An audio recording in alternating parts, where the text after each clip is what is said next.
Hello, I'm Thomas Rodi, Archbishop of Mobile. And as we continue this year of the Eucharist and the Parish in the Archdiocese of Mobile, that continues throughout this year to the end of the church calendar, Christ the King in November.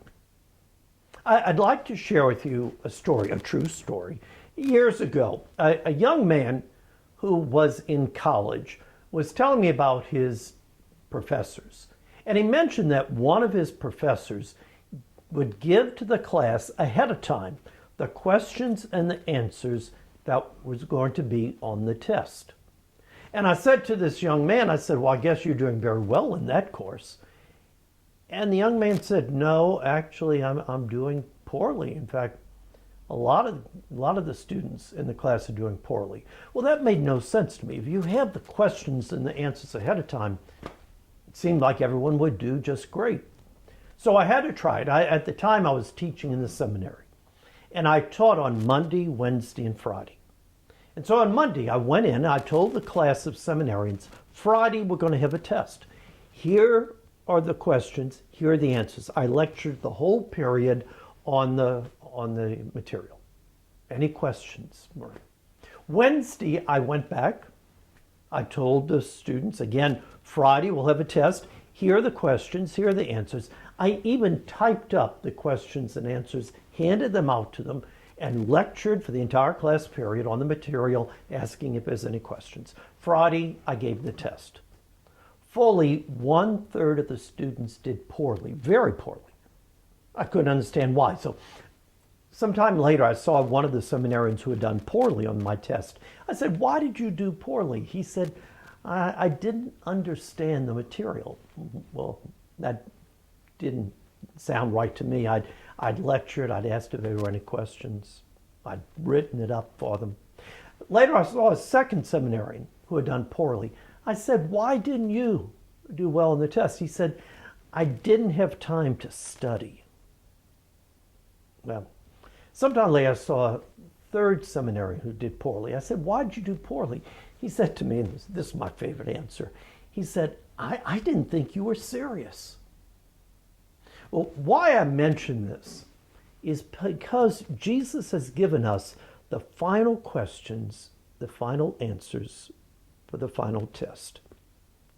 The apostles asked Jesus, what is it going to be like when we stand before God?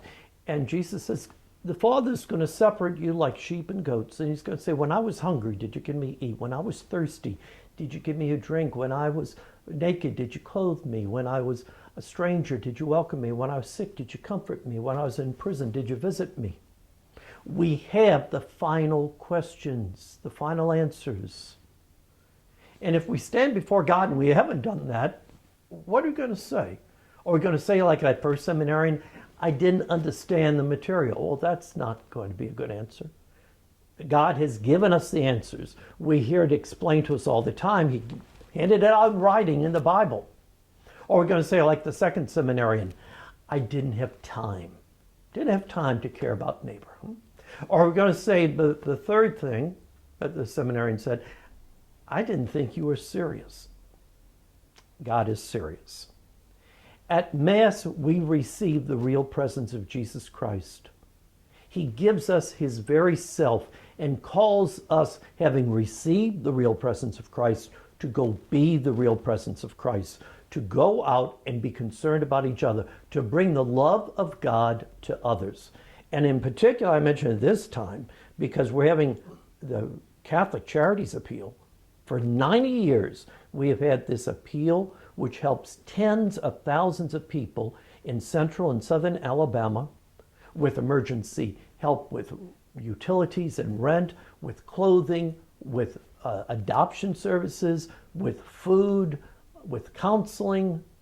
It helps make possible prison ministries. And hey, this is one of the greatest opportunities we have as a family of God to come together and indeed feed the hungry, clothe the naked, welcome the stranger, help the imprisoned.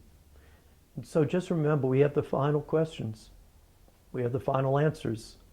It's for us who receive the real presence in the Eucharist to go be the real presence. May God bless you and your loved ones.